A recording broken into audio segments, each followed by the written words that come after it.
Have you ever wondered what the best model rocket is that can be made out of household junk? Maybe not, but unfortunately, I did.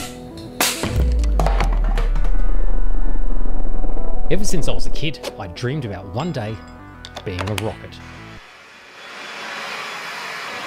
I don't think I had a good comprehension of what an astronaut was back then, but the human rocket thing is probably never going to happen. So today we're just going to make one. Now, your typical model rockets are pretty cool. They usually use these small rocket motors that contain a solid fuel and get cool results like this. There are even ones that generate sparks and stuff. The only problem with these small rocket motors is they are fairly expensive per flight. A cheaper and perhaps slightly crappier alternative would be to use gas. Now, you may have seen this in the past, but as demonstrated in this old classroom science experiment, basically if you put flammable gas in a container and then ignite it, you've loosely created yourself a model rocket, as well as earned yourself an early home time. A convenient way of filling something like this with gas and igniting it is with a self-igniting propane blowtorch and a length of PVC hose. If we take this idea and then seal up the gaps, we can get ourselves a little bit of thrust to propel our rocket forward. But this means that everything can be a rocket. This bottle, a rocket. That bottle, a rocket. A Pringle can, it's a rocket. This bike, it's not a rocket. But if we put a bottle on it, it's now a rocket. So the first thing you'll need is a length of clear PVC tube. I picked this one up for free from a hospital that had been using it as part of a catheter kit.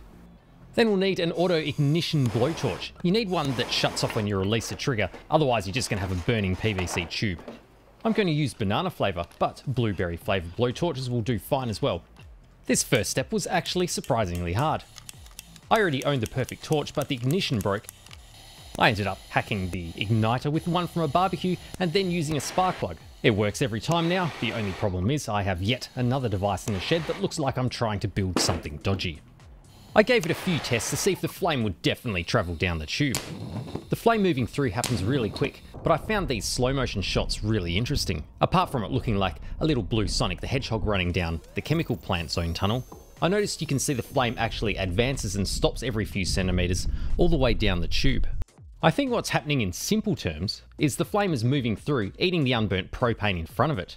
Then momentarily it gets pushed back by its own fart gas. But then it gets its appetite back and eats a little more. But this is happening over and over, and it's happening really fast all the way down the tube. I thought I would then try out some different rocket-shaped rubbish options. A Pringle can seems like fun. There are some decent flames there, so we can definitely do something with that. Then I tried out a few different bottle options. The spray bottle didn't go too badly. Some great sparks from whatever toxic crap I previously had in there. A juice bottle I tried completely melted after 2 tests. Then I tried some soft drink bottles. The shots from these were also really interesting in slow motion because you can see what's going on inside, and it just looks really damn cool. These are at 500 and 1000 frames per second. You get some really interesting colours as well. It's like a turquoise flame inside the bottle and then a blue flame out the back. In this one you can see the bottle pulsating as the flame runs down the tube, doing its fart eating dance. The gas then burns all the way to the top of the bottle with a nice jet of air out the back, which burns some of the PVC tube. Then it flies away. And this is all you get to see without slow-mo. And just for flavour, I've added a pinch of metal filings to this one. I then stepped up the bottle size and tested out a 2 litre. And once I got a perfect mix of gas, I managed to take out one of my cameras.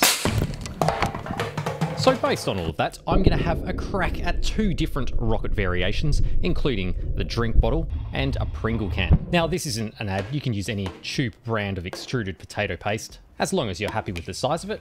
I'm going to use the diet version.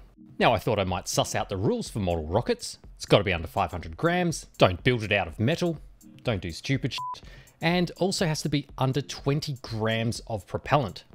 I thought I would see how that shapes up with our gas rocket, and it looks like we have 2 grams, minus the bag which is 2 grams, and it turns out we have 0 grams of propellant, which gives us a little bit of headroom. First off, let's make some rocket fins. I'm going to make these out of plastic using these old lids. I made a template that looked like what I imagined rocket fins kind of looked like.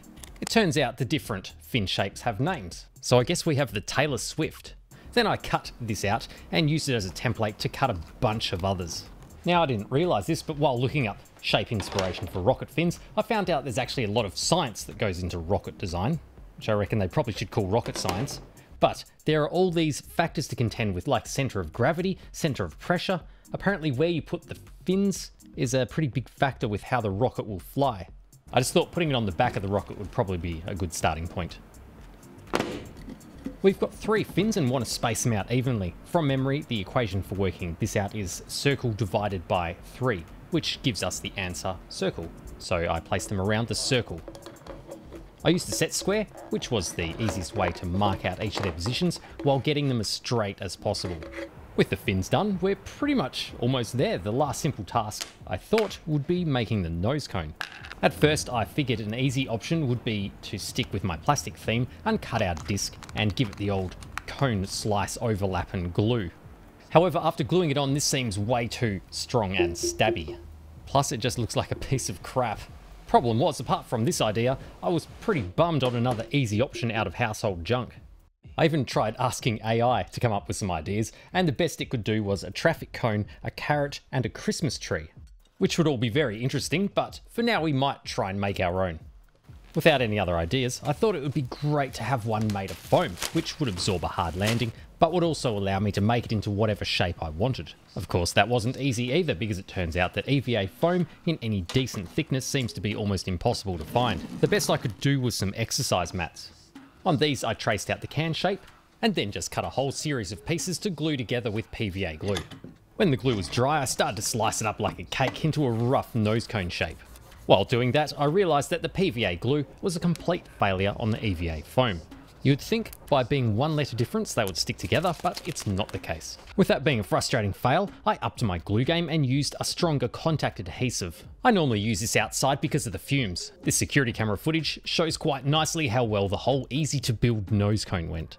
Yes, this is the face of someone who has now spent multiple hours trying to make a kindergarten level nose cone shape. But then we had ourselves a block of foam, which I started to slice into a rough shape. Even though the glue was holding up well, I wanted to make some spares, and I managed to work out a better method of gluing this stuff together. It turns out you can pretty much weld it together with a blowtorch, then just add some pressure. It took a little bit of practice to get the exact right temperature, and I may have set the workbench on fire twice, but it actually seemed stronger than glue. After attacking it with a knife for a while, I ended up with this piece of shit looking nose cone. But it's not a problem because we can sand it into shape, which is a great technique if you have little regard for your hands. Several bandages later, I worked out that putting a bolt through it and using some grips was a great way to reduce my heart rate and adrenaline levels. But the finish the sanding leaves on the foam gives an almost suede look, which I imagine would feel pretty nice for people who don't now have nerve damage in their fingers. To stick with the rules of no metal in the construction, I replaced the metal end cap with some acrylic, then glued on the nose cone. Overall though, I'm pretty happy with this shape. It seems reasonably aerodynamic while still being strong. I gave it a bit of a bounce test and the rebound is really satisfying. Way more fun than my usual bouncing cup. In the end, I made 2 single can rockets, but I also thought it would be important to make a double can rocket, which would be perfect for delivering goods to people. At this stage, the goods would probably only include Pringles, that are really difficult to open.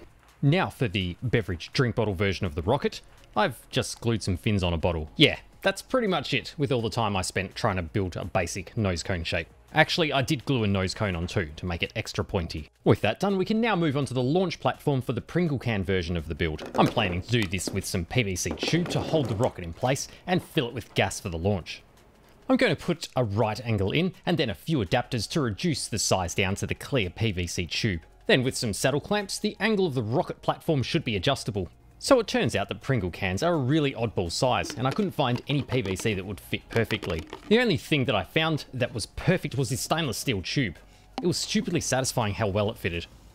However, even though I know you all love learning from my awesome welding skills, I was trying to keep things simple today and avoid using the electricity glue gun. So I'm just going to use the closest PVC tube I can find and use an end cap, which we can just sand down to Pringle can size. I got all the PVC cut to length and glued it together with the stink glue. Then with the end cap, I'm just going to drill a bunch of holes in it. Also by doing this, I'll be able to use it as a cam shower if the whole rocket thing doesn't work out. The entire end cap sanding process took way longer than I wanted, but in the end it's a fairly good fit while leaving enough gap for the gas to be able to flow through the whole system before launch. I then got it mounted to a board with some ohm symbol cookie cutters. Once mounted, this angle adjustment seems to work alright, and the Pringle can fits on there nicely. We can now move on to the launch platform for the beverage bottles. With this, I'm going to do a similar strategy, building it out of PVC, which basically points at the sky, where rockets normally like to go. So with these bottles, it's quite a tight fit for the PVC I have. So this will be a bit trickier to get the gas to flow through and simply not push the bottle off the top of the pipe. If we drill a couple of holes in the side of the pipe, hopefully the gas will fill the entire bottle, which will then flow through the first hole and down through the cavity of the tube and out through an exit hole. I've just tried to space the holes so it will fit a variety of bottle sizes. Once glued together, it could then also be mounted on a board for some angle adjustment. We are now ready to give it a shed test. Because of how quickly all the gas is burnt in these, this is bloody loud. So as a courtesy to my neighbours and to my ear holes, I ended up using some thick fiberglass insulation to make a temporary enclosure, which I've called the sound coffin, which would also probably make a great name for an alternative rock band. Initially, I thought I would just test the Pringle can launcher with nothing on it to make sure gas flows all the way through the system to the end and it ignites okay. Apart from it being loud, I almost set my camera on fire because I thought it would be great angle to have it looking straight down the barrel. Even though the camera now has no eyebrows, I thought this was a pretty cool slow motion shot. Now let's give it a go with the Pringle Can rocket. I've set the launch platform angle to the perfect beer temperature between 0 and 2 degrees. I've got the sound coffin closed, filled the system with gas and hit the ignition. And it seems like that's worked really well. I love how it still has flame coming out of its butt after it's hit the side. Here you can see the flame coming down the clear PVC tube, and then we've got sparks and flames. That is rocketing along, which is what it should do, I guess. And then it has a little sleep. We'll just give it one more test to be safe. Well, that seems to have worked well. It's even tried to escape and has buried itself in the wall. I'm feeling confident with that, so I reckon we can move on to the plastic bottle test. I did all the pre-launch checks, which is basically just sliding a plastic bottle onto a tube, and ignition. And that was really crap and underwhelming. I'm not sure if I didn't get the gas mix right, or if it just didn't ignite properly. I had a few more average tests, and then I think I just got the timing with the gas right, and then it absolutely ripped along. You can see the flame flash past the first and second holes, and it sends it. We are now ready for a proper test flight. We headed out and found a nice quiet spot, which isn't actually too far from where the flying esky I built decided it would try and escape us forever. I rigged up the launch base and thought we would try out the single Pringle Can rocket first. My kids obviously have complete confidence in the safety of everything I build.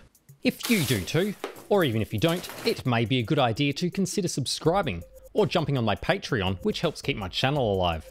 Then with the cameras rolling, Where the hell did it go? Oh, it's coming down.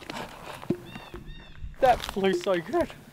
It didn't actually go that far, it just went really high. That was a nice flight. For a Pringle can, that was pretty good. Let's try it again. With a good result, I was pretty keen to go straight on to try the double can rocket next. I filled it with gas and hit the ignition.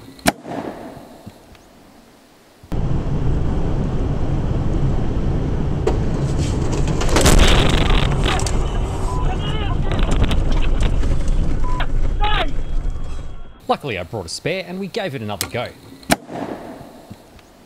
But both these Pringle can designs are flying beautifully. That bounce, that nose cone bounce. You can hear the flame rumbling down the tube and then pop. I love that you get a few sparks from this as well. After it gets up to speed, you can really see the fins doing their work to keep it straight. Then it reaches the top of its flight and turns a little bit sideways from the wind. I didn't know this, but apparently this effect is called weathercocking. I guess because the weather's being a cock towards our Pringle Can rocket. So we thought we would go a few more launches of the double Pringle Can rocket. The wind came up a little bit and I didn't want it to blow into the trees, so I've given it a little bit more angle forward. And it's off into the clouds. That bounces everything. It's just satisfying now. Even though we've put a bit more angle on this launch, we think it went higher than the previous. I'm really enjoying these high-speed shots as well. Each time you can see this really nice heat trail that it leaves behind. And closer up there's this nice little puff of colourful flames out its Pringle butt. We gave this setup a few more attempts to see if we could get it any higher. I haven't had this much fun with discarded food packaging in a long time. Well, not at least since that coffee cup.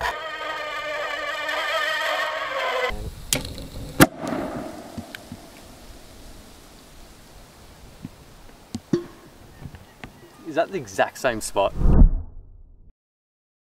The wind seemed to die off a little bit, so we thought we'd go a completely vertical launch test. Right. Oh, that. Oh no. Oh, that's good. Okay, that went the highest.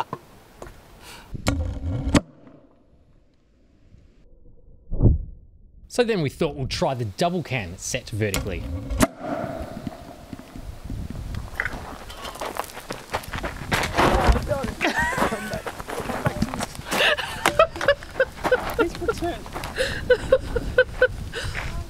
I did not film that well because I was panicked from your reaction. It was a bit of a rough landing, but there was a beautiful heat trail with this one. I thought it might be worthwhile to have a go at catching it, but the sound completely psyched me out as it was coming down.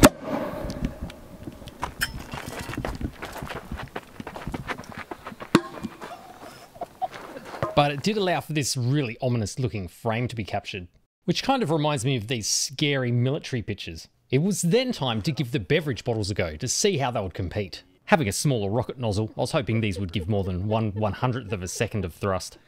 The first one I went for is this 1.25 litre bottle, which either had a sugary drink in it or coolant. But it's a similar size to the camera destroying one I tested in the shed earlier. Oh, it went over there. Oh, that didn't. We couldn't tell what happened at first, but looking at the data, it turns out it simply flew like an absolute piece of crap. The whip sound of the gas coming out the end of the bottle definitely sounds different. But you can see in the slow-mo shots, it just completely tumbled end on end as soon as it left the launch platform. But it looks like we got a nice little smoke trail with this one. I figured maybe something was a bit off with my fairly average hot glue attention to detail, so we tried another similar sized bottle. But this one is clear, so we can have a look what's going on inside. Oh my god. Oh, again the wind They got go it. so bad. Another very average flight, but this slow motion really delivers. Smells like fire. Yeah, don't breathe that. Oh, that doesn't. Oh, that's full fire. Okay, I gotta do that again. It smells like fire. We have to get another shot of that. That was awesome. Oh, I could not see where that went. The whole launch system is working pretty well, but the flight. Alright, all you model rocket and aerodynamics enthusiasts or experts, let me know in the comments why you think these bottles are so terrible at flying. I'm guessing it's just a combination of all the shit factors combined into one recipe of crapness. But in hindsight, I think it could possibly get a bit more burn time if it was igniting near the nozzle end and then burnt upwards. I'm thinking maybe as it's burning, it's pushing unburnt gas out the back, wasting it. We were running out of light, but we wanted to end on a fun note, so we thought we'd go back to the Pringle cans and give them a bit of a distance test. A classic pop sound. In slow-mo, you can see this one was extra fiery, which looks cool. I like how out of courtesy the PVC launcher moves out of the way too. I really should have put some tent peg holes in the launch platform to hold it in place, because I think old mate Newton and his third law of stuff is killing some of the distance we could have otherwise got. Bit shorter. We can tell now. Between the wind affecting some of the vertical launches and then the platform moving here, in the end I couldn't really tell if the single can or the double can goes further. Now, would it really be one of my YouTube videos if I didn't launch something at my wife's face? Probably not. So then it was time for the last test of the day. Ooh. Oh I thought that was no. gonna hit you in the face. Overall, I don't think we'll be delivering satellites to space anytime soon. However, I reckon we've successfully made something that would be great for distributing food items to strangers. I mean, those foods would probably be limited to stuff that comes in a rigid cardboard tube, or beverages where the contents has been replaced with fire. But it definitely has been a great way to teach my kids about rockets. Coincidentally, my daughter had a test about Newton's laws a few days later. But in the end, all three of those laws broke my Pringle Can rocket.